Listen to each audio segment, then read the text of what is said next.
Hello friends, आज के इस वीडियो में हम प्राइस डिस्क्रिमिनेशन के बारे में पढ़ने वाले हैं।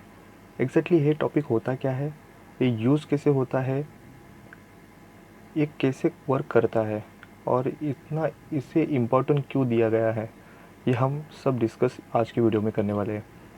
बेसिकली देखा जाए तो ये टॉपिक माइक्रो इकोनॉमिक्स में पढ़ा जाता है और बहुत अहम रोल निभाता है माइक्रो इकोनॉमिक्स में। दूसरी चीज़ ये होती है कि ये मोनोपोली मार्केट में वर्क करती है।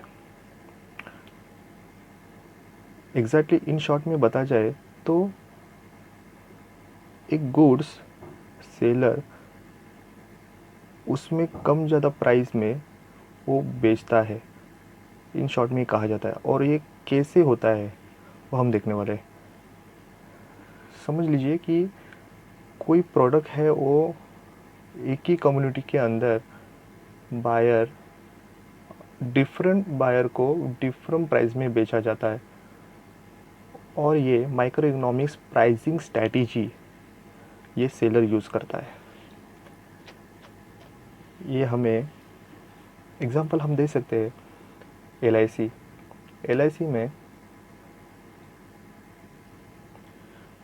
सीनियर सिटीजन, लेडीज़, जेंट्स, उनकी उम्र, उनकी कैपेसिटी, उनका प्रीमियम कितना लंबा चलने वाला है, ये सब देख के एल पॉलिसी दी जाती है। अगर दूसरा एग्जांपल ले सके तो ट्रेन इंडस्ट्री, ट्रैवल इंडस्ट्री में आता है। जैसे फर्स्ट क्लास का टिकट अलग, जहाँ तो रही है एक ही जगह, स्टार्ट डेस्टिनेशन और एंडिंग डेस्टिनेशन सेम है, पर वो ट्रैवल करने में जो फैसिलिटी मिल रही है, फर्स्ट क्लास के लिए अलग टिकट होती है और जनरल के लिए अलग होती है। तो ये इसकी डेफिनेशन दी जाए तो ऐसा होगा कि फर्स्ट में तो स्टिगलर आते हैं। स्टिगलर कहते हैं कि price discrimination is the sale of the two or more similar goods or the price which are in the different ratio to marginal cost. मतलब स्टिगलर ने कहा है कि रेशो में जो मार्जिनल कॉस्ट आती है उस पर डिफेंड रहता है और वो प्राइस कर लेते हैं। हम लिख लेते हैं definition. First of all, स्टिगलर कहते हैं price discrimination is the sale of two or more similar goods at price which are in different ratios to marginal cost। इसमें दूसरा डेफिनेशन हम दे सके तो मिस जॉन रॉबिन्सन ये कहते हैं कि the act of the selling the same article reduce the under the single control और the different price to the different buyers. ये भी हम लिख लेते हैं, miss John Robinson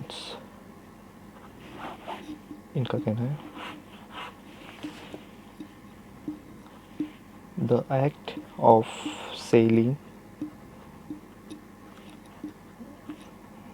the same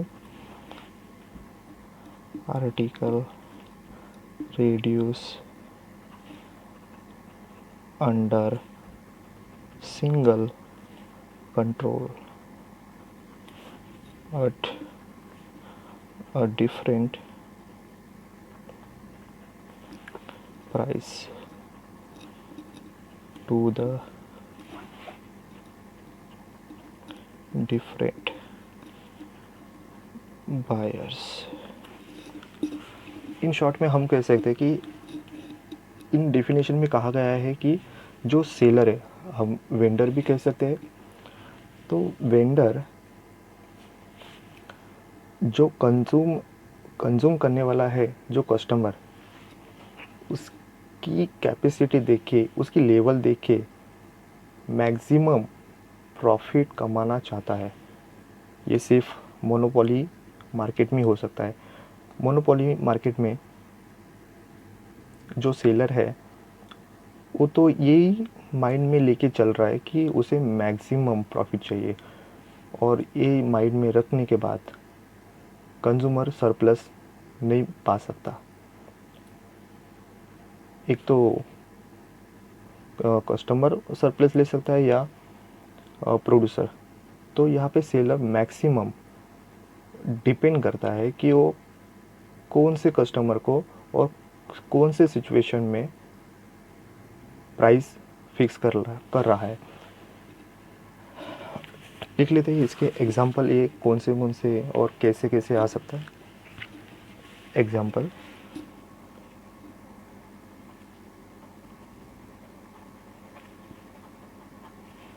first of आता है ट्रैवल इंडस्ट्री, सेकेंड आता है टेक्स्ट बुक। ट्रैवल इंडस्ट्री में मैंने जैसे कहा कि जैसे ट्रेन है, एक ही जगह जा रही है, पर जो ट्रैवल करने वाले लोग हैं उनके लिए फर्स्ट क्लास या जनरल, जैसे वो डिपेंड कर रहा है कि कौन सा चूज़ करें, वो हिसाब से उनसे चार्ज लिया जाता है। टेक्स्ट बुक के बारे में ऐसे कहा जाएंगे कि अगर कस्टमर को बाइंडिंग सॉफ्ट चाहिए या हार्ड चाहिए, वो डिपेंड रहेगा, जैसे उसकी प्राइस चेंज होती रहेगी। इसमें डिपेंड करेगा कि एज, वो कंज्यूमर की एज क्या है, वैसे डिस्काउंट उसे मिल सकते हैं। चौथा है इसमें जेंडर बेस प्राइस, अगर वो लेडीज़ है तो लेडीज़ स्पेशल, ऐसे कोई स्कीम में वो कंज्यूमर वो चीज़ ले सकता है। 5 आता है कूपन।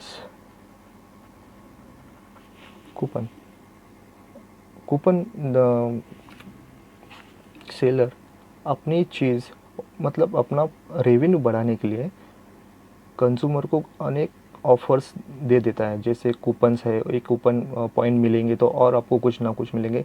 तो ये जो कुछ मिलने की चाह है, उससे वो अपना रेवेन्यू बढ़ाने के लिए और सेल बढ़ा सकता है। 6 पॉइंट आता है कि एक्यूपेशंस डिस्काउंट।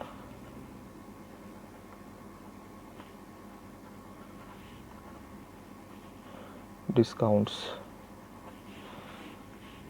7 नंबर आता है रिटेल इंसेंटिव्स,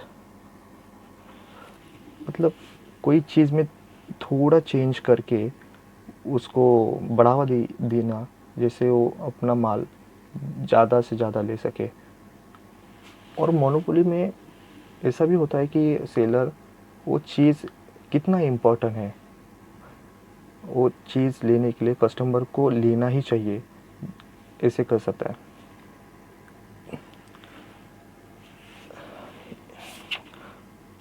प्राइस फिक्स होने के लिए कुछ कंडीशन है। ये कंडीशन में सेलर वो चीज़ बेच सकता है। उसमें कंडीशन आती है, तो कंडीशन है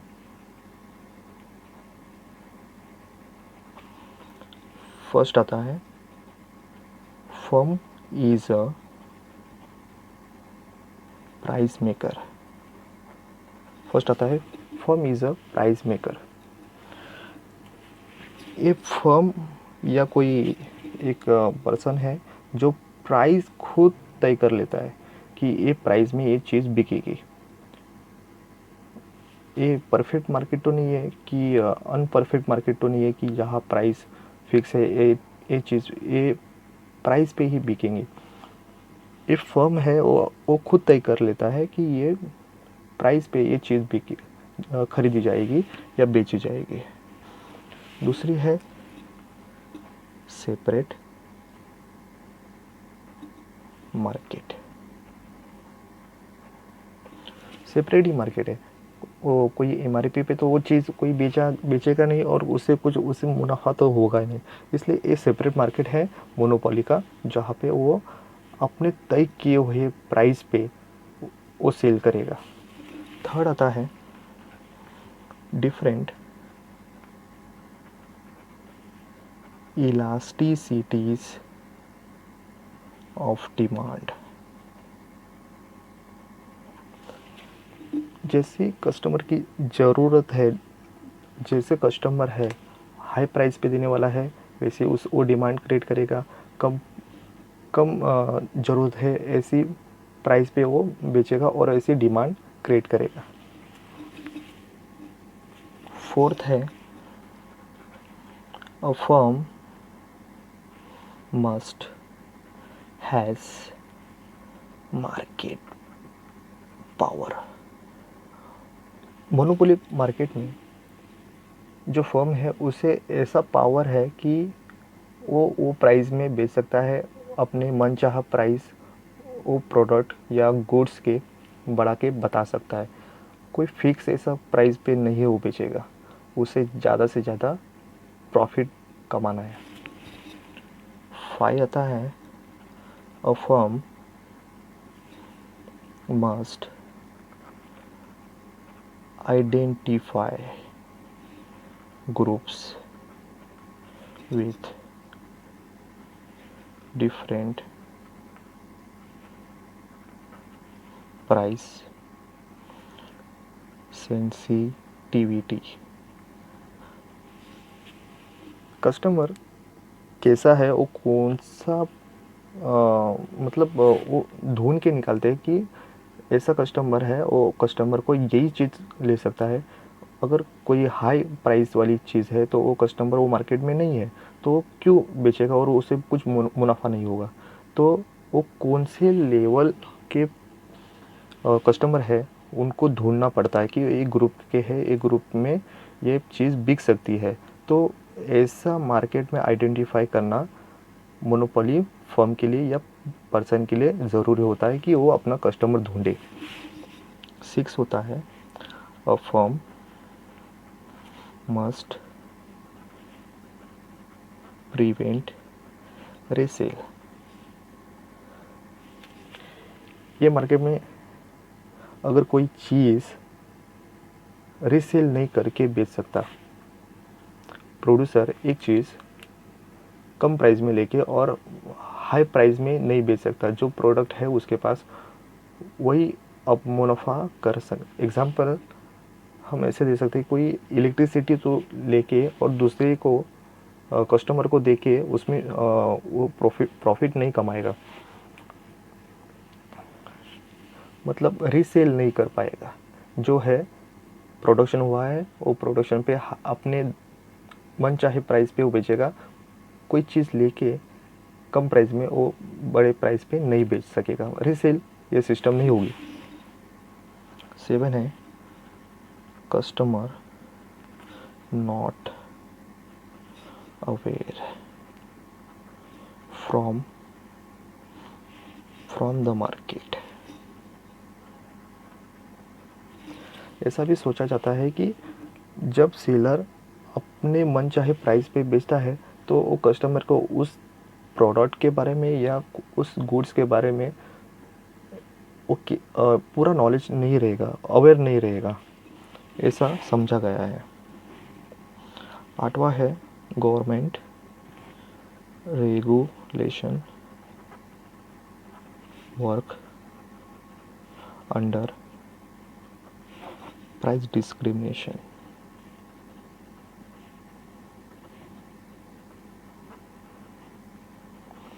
मोनोपोली मार्केट में गवर्नमेंट के अंडर भी कोई गुड्स है जो बेचे जाते हैं। एग्जांपल आता है गैस की सब्सिडी लेने वाले कस्टमर को सब्सिडी मिली जाती है। अगर वो कस्टमर रजिस्टर्ड नहीं है, वो को सब्सिडी उसे नहीं मिलती, फिर उसे हाई प्राइस पे वो गैस लेना पड़ता है। दूसरा एग्जांपल गवर्नमेंट के अंडर आता है जो इलेक्ट्रिसिटी हाउस होल्ड के लिए, घर के यूज़ के लिए इलेक्ट्रिसिटी के रेट अलग होते हैं, और फैक्ट्री वगैरह इंडस्ट्रियल लाइन में इलेक्ट्रिसिटी जो बिल आता है वो हाई प्राइस डिफरेंट रहेंगे। ऐसे कंडीशन में हम ये टॉपिक है और ये कंडीशन से ही ये मार्केट चलता है। टाइम सेव करने के लिए हमने ये डायग्राम निकाला है, एक रफ डायग्राम है। ये रफ डायग्राम के साथ हम समझ सकते हैं कि विदाउट प्राइस डिस्क्रिमिनेशन के साथ डिमांड कर्व ए है और यहाँ पे क्वांटिटी है, यहाँ पे प्राइस है, और इसमें कुछ जो एमआरपी है वो गुड्स की, वो गुड्स पे वो बेचा जाएगा। तो डिमांड ये यहाँ ऊपर से नीचे आएंगे, तब ई में यहाँ पे डॉट आएगा और यहाँ से प्राइस ओपी और क्वांटिटी ओ क्यू पे बेचा जाएगा, ओपी प्राइस पे क्वांटिटी। यहाँ पे नीचे हम देखेंगे तो विथ प्राइस डिस्क्रिमिनेशन में पहले तो ये था, पर जैसे ही कस्टमर के साथ प्राइस भेद करने के बाद वो प्राइस कम करके सेल बढ़ाने के लिए और क्वांटिटी ज़्यादा बेचने के लिए प्राइस कम करता है सेलर। तो उससे फ़र्क ये होता है कि कम प्राइस होने पे उसका जो सेल है वो बढ़ता है। यहाँ पे तो कुछ फ़र्क नहीं हो रहा है डायग्राम 1 पे, और सेकंड डायग्राम पे ये हमें देखा जाता है कि डिमांड और नीचे झुक रहा है और नीचे झुकने से बाद क्वांटिटी में बढ़ोतरी हो रही है कम प्राइस में। वैसे ही उसकी क्लासिफिकेशन भी देख लेते हैं। क्लासिफिकेशंस ये 3 टाइप में होता है। फर्स्ट होता है फर्स्ट डिग्री प्राइस डिस्क्रिमिनेशन। इसे और भी कहा जाता है कि पर्सनलाइज्ड प्राइसिंग।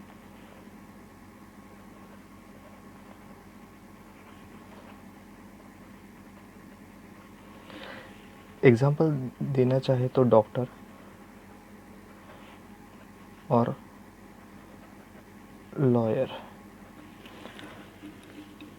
समझ लेते हैं कि फर्स्ट डिग्री प्राइस डिस्क्रिमिनेशन में अगर कोई हाई डॉक्टर है, स्पेशल सर्जन है, तो हम उसके पास जाते हैं तो उसका जो फिक्स रेट है वही हमसे लेते हैं।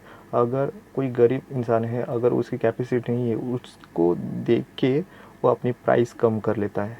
नहीं तो देने जैसा कस्टमर है तो उससे अपने जो रेट हाई है वही हाई रेट से ही वो प्राइस ले लेंगे। सेकेंड क्लासिफिकेशन में आता है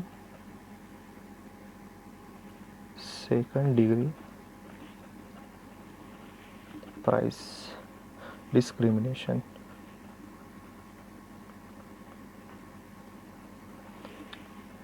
या इसे प्रोडक्ट वर्साइनिंग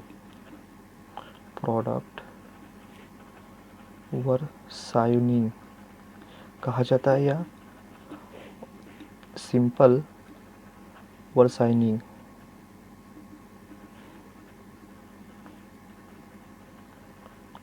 ये 3 नामों से सेकंड डिग्री पहचान जाते हैं। एग्जाम्पल इसे दे सकते हैं कि एयरलाइंस, अगर समझे कि एयर इंडिया ने अपनी प्राइस कम कर ली है, अगर हाई प्राइस पे रखेंगे तो हाई लेवल ही लोग जाएंगे, पर ऐसी भी सिचुएशन आएगी कि वो ऐसे फ़्लाइट में कि बहुत कम ही लोग रहेंगे और तो उनको जितना कॉस्ट आने वाला है प्लेन उड़ाने में तो उतना ही खर्चा आएगा, पर उससे उनको रेवेन्यू कुछ नहीं मिलेगा। तो ऐसे सेकेंड टाइप में सेकेंड डिग्री प्राइस में समझ लेते हैं कि एयर इंडिया ने थोड़ी प्राइस कम कर ली है, जो कम प्राइस में लोग जिसको बेटर लगेगा वो अगर उसके कैपेबल है तो वो भी लोग जाएंगे और उससे जो एम्प्टी मतलब खाली जो सीटें हैं वो भर जाएंगी और एयरलाइंस भी चल पाएंगे। तो ये सेकंड में आते हैं। एग्जांपल में एयरलाइंस, एग्जांपल दूसरा दे सकते हैं बस। हाल ही में BST बस ने प्राइस अपने कम कर लिए। मिनिमम टप्पे के लिए 10 रुपये थे, अभी वो 5 कर लिए। तो इनका उद्देश्य यही होता है कि ज़्यादा से ज़्यादा कस्टमर खींचे अपनी तरफ, और ये दूसरे टाइप में हम सेकंड डिग्री में ये समझ सकते हैं।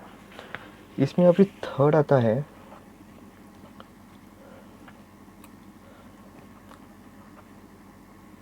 थर्ड डिग्री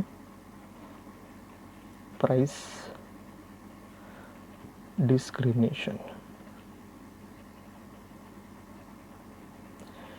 या इसे ग्रुप प्राइसिंग ही कहा जाता है। एग्जाम्पल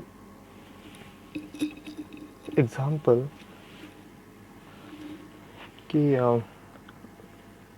सेलर अगर कोई चीज़ है और उससे वो कोई गांव में अगर प्रोडक्ट है उसका, तो वो गांव के लेवल के लोगों को जैसे उनकी कैपेबल है वो टाइप ही वो सेल कर सकता है वो प्रोडक्ट का। समझो कोई सिटी में है तो सिटी में लोग खर्चा करने में कर सकते हैं। ऐसे चीज़ों से वो ग्रुप देख लेते हैं कि कौन से ग्रुप में कौन बेटर रहेगा और कौन सी चीज़ यहाँ पे सेल हो सकती है। तो ये ऑब्जर्वेशन होता है वो जो थर्ड डिग्री में आता है।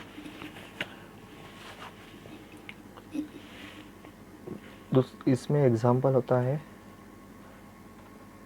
जनरल और सीनियर सिटीजन।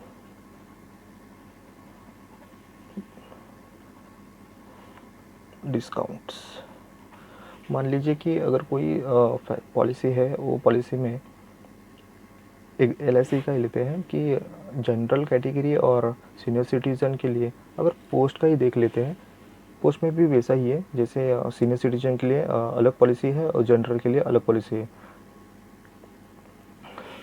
एग्जांपल दूसरा इसमें और दे सकते हैं कि ऑफिशियल टाइम में अगर आपको कोई टैक्सी करना है और टैक्सी से जाना है तो उसके आपके पास भी समय कम है। समय भी बहुत इम्पोर्टेंट रोल यहाँ पे निभाता है।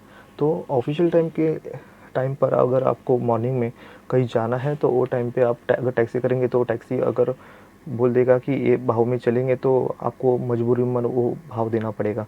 अगर ऑफिशियल टाइम नहीं है, अगर कोई संडे वगैरह है, कोई आराम है चल रहा है, तो ऐसे टाइम पे उनका डिमांड कम हो जाएगा।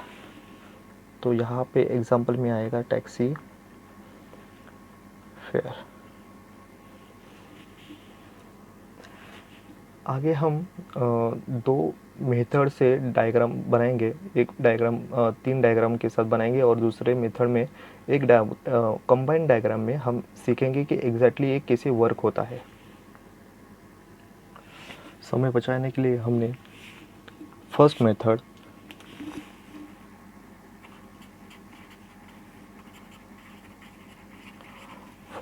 के साथ डायग्राम समझने का प्रयास किया है। इसमें हम तीनों डिग्री के साथ अलग अलग डायग्राम निकाले हैं। फर्स्ट है अनइलास्टिक, जिसमें MR यहाँ पे है, AR यहाँ पे है। तो इसमें कुछ बदलाव नहीं हो रहा है। जो सेलर है उसका जो प्राइस है वो फिक्स है और वो उसमें बहुत ही कम ही कॉम्प्रोमाइज़ कर सकता है और उसकी जो प्राइस है MC से इतना उसको मुनाफा हो रहा है। उसकी जो MC है मार्जिनल कॉस्ट वो यहाँ पे है और इससे इतना वो प्रॉफिट कमा रहा है। दूसरा आता है सेकेंड डिग्री में। सेकेंड डिग्री में थोड़ा ये इलास्टिक मार्केट है। इस मार्केट में वो कस्टमर को और अट्रैक्ट करने के लिए और अपना सेल बढ़ाने के लिए वो थोड़ा प्रॉफिट कम कर लेता है। इसे MR X के लेवल में थोड़ा झुका हुआ है और ऊपर देखेंगे तो MR ये थोड़ा स्ट्रेट Y की तरफ लेवल में थोड़ा स्ट्रेट हो रहा है कि अनइलास्टिक दिख रहा है। वैसे ही इसमें सेकंड में ये एक्स की तरफ एम आर थोड़ा झुका हुआ दिखाई दे रहा है, ज़्यादा दिखाई दे रहा है। तो इससे ये होता है कि इससे जो कस्टमर है और बढ़ेंगे और सेल हो पाएगा। अब ये तीसरे डायग्राम में है कंबाइन मार्केट। इसमें इन इलास्टिक भी है और इलास्टिक भी है, जिससे ये आप देख पाएंगे ये और इसका मिक्सचर थोड़ा यहाँ पे है, जो इसका प्रॉफिट है ये दोनों के बीच में आ रहा है। जैसे एम आर और ए आर ये एक्स के लेवल में थोड़े झुके हुए दिख रहे, मतलब ऊपर से तो अनइलास्टिक है और नीचे से इलास्टिक मार्केट में झुके हुए हैं, दोनों का मिक्सचर है। ये हो गया फर्स्ट मेथड। और हम अभी सेकंड मेथड, जो एक ही डायग्राम के साथ देखने वाले हैं। अब हम दूसरी मेथड के साथ समझते हैं। दिखने में थोड़ा हार्ड दिख रहा है डायग्राम, पर समझ में आएंगे तो दोनों का मिक्सर है, दोनों एक साथ कंबाइन में है, इसलिए 3 फर्म यहाँ पे वर्क कर रही है। स्टार्टिंग में हम देखेंगे कि एक पूरा कंबाइन OQ0 OP ये डायग्राम है। फर्स्ट ऑफ MR और MC मार्जिनल कॉस्ट और मार्जिनल रेवेन्यू जहाँ पे एक दूसरे मिलते हैं, यहाँ पे वो दोनों एक दूसरे को मिल रहे हैं, तो यहाँ पे MR MC इक्वल हो गया। और यहाँ पे इक्वल होने के बाद जो फर्म है वो अपना उसके आगे जाके प्रॉफिट कमाएगा। तो ऊपर यही लाइन से हम ऊपर जाएंगे तो हमें ए डॉट मिलेगा और यहाँ से हमें OP0 ये हमें प्राइस और OQ0 ये हमें क्वांटिटी मिलती है।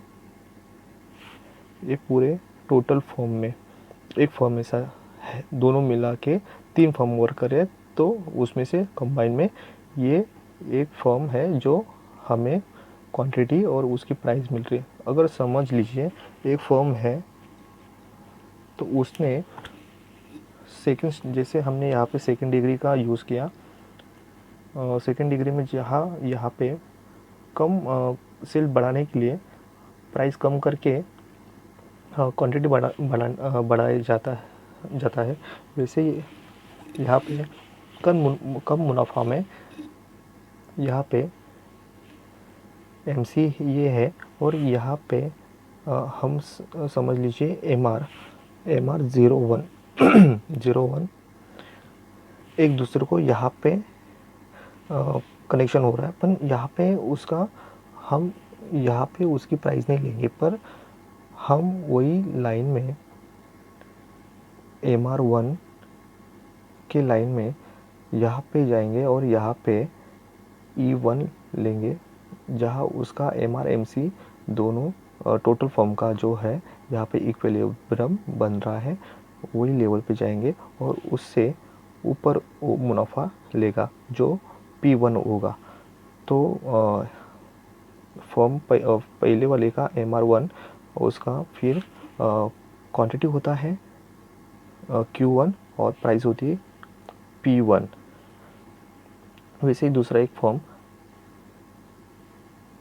उसमें ये टोटल क्वांटिटी में दूसरा एक फॉर्म आता है, वो MC में MR2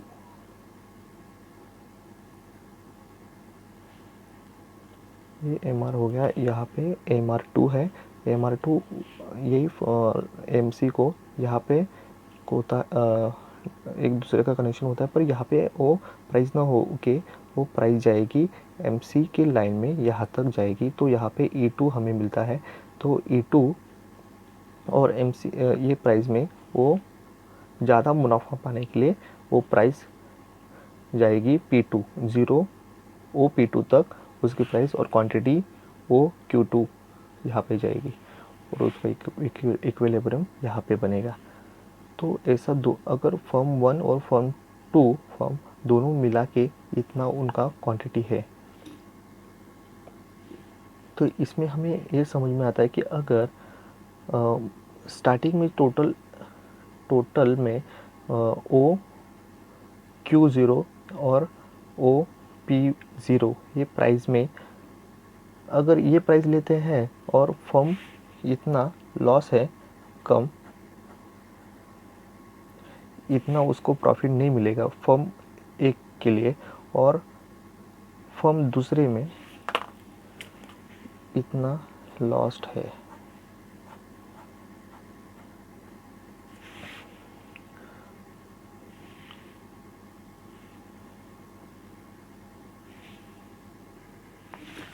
अब इसमें हम समझते हैं कि एडवांटेज फर्म को क्या मिल रहा है। तो इसमें फर्स्ट आता है प्रॉफिट मैक्सिमाइजेशन। प्रॉफिट मैक्सिमाइजेशन ज़्यादा से ज़्यादा प्रॉफिट कमाने के ही सेलर देखेगा। इसमें सरप्लस सेलर को मिलेगा, ना ही बल्कि कस्टमर को। दूसरा है increase the sale value. Increase sales value. दूसरी दफ़ा ऐसा सोचेगा कि वो प्राइस कम करे और ज़्यादा सेल करे, तो उससे इकोनॉमिक ऑफ स्केल बढ़ता है।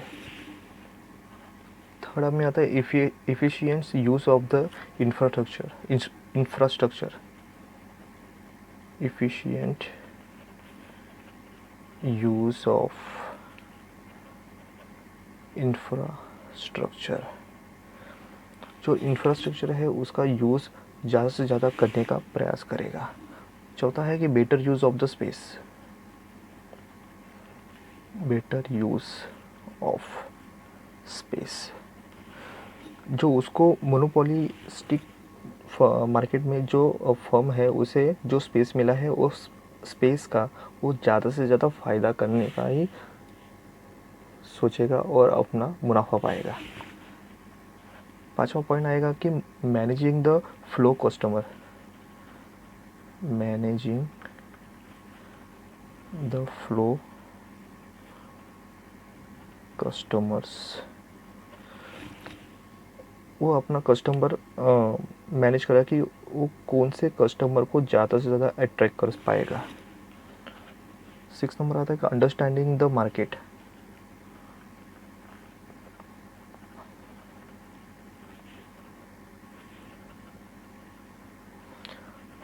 अगर सेलर अगर वही मार्केट वो पहचान ही नहीं पाया तो वो अपना प्रॉफिट नहीं कमा पाएगा और वो मार्केट के बाहर जाएगा। 7वां नंबर है इनेबल्स सर्वाइवल। साजिक है कि वो अपना जीने के लिए उसका मोटिव यही है कि ज़्यादा से ज़्यादा प्रॉफिट कमाए। 8 नंबर पे आता है कि मैनेज डिमांड। Manage demand.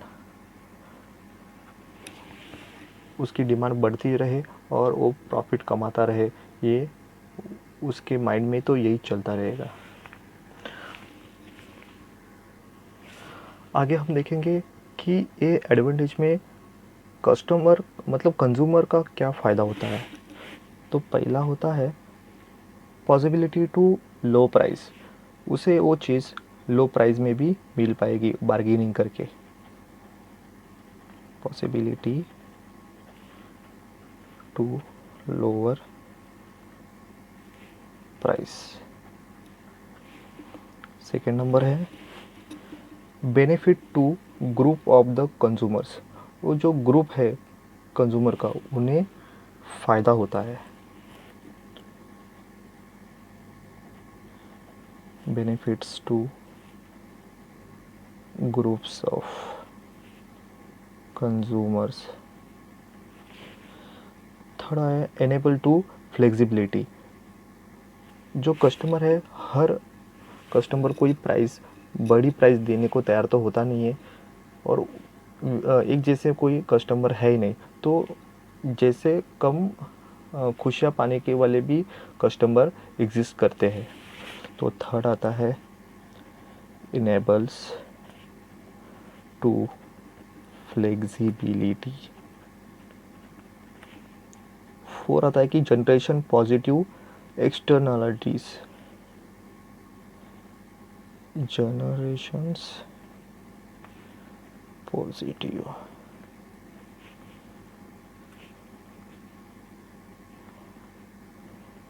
इससे ये होता है कि अगर कोई एक जनरेशन को फ़ायदा होता है कि उससे दूसरे कम्युनिटी को भी उससे उसका फ़ायदा होता है।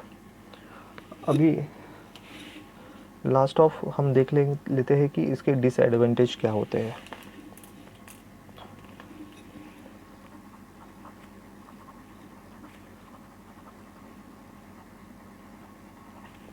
फर्स्ट आता है एक्सप्लॉयटेशंस। ये तो मनमानी हुई कि जो जो कह रहा है सेलर वही प्राइस देना है, उससे बिना तो उनको रहना ही पड़ेगा। अगर वो कस्टमर नहीं दे पाएगा तो ये गलत बात होती है। लिमिटेशन, एक लिमिटेशन क्रॉस कर लेता है जब सेलर तय कर लेता है कि हमें ये प्राइस ही चाहिए, उससे कम हमें नहीं चलेगा, तो उसका एक लिमिट है। कंज्यूमर एक लिमिट से चलता है कि ये लिमिट तक ही मैं बार्गेनिंग कर सकता हूँ, उसके आगे वो प्राइस की कीमत प्राइस नहीं ले सकता।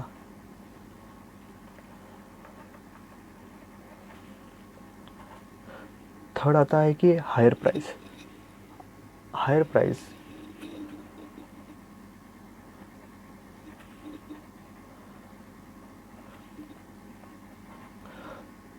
सेलर के मनमानी की वजह से उसे हायर प्राइस में भी लेना पड़ता है। अगर नहीं दे पाया तो उसे वो चीज़ छोड़ देनी चाहिए लगती है। डिक्लाइन कंज्यूमर्स सरप्लस, जैसे कि कहा हमने कि यहाँ पे कंज्यूमर को सरप्लस मिला नहीं जाता, तो वो सेलर है, सेलर ही ज़्यादा से ज़्यादा सरप्लस कमाने के चक्कर में लगा रहता है। यहाँ पे कंज्यूमर लॉस में है और यहाँ पे सेलर प्रॉफिट में है। और लास्ट है कि अनफेयर मार्केट।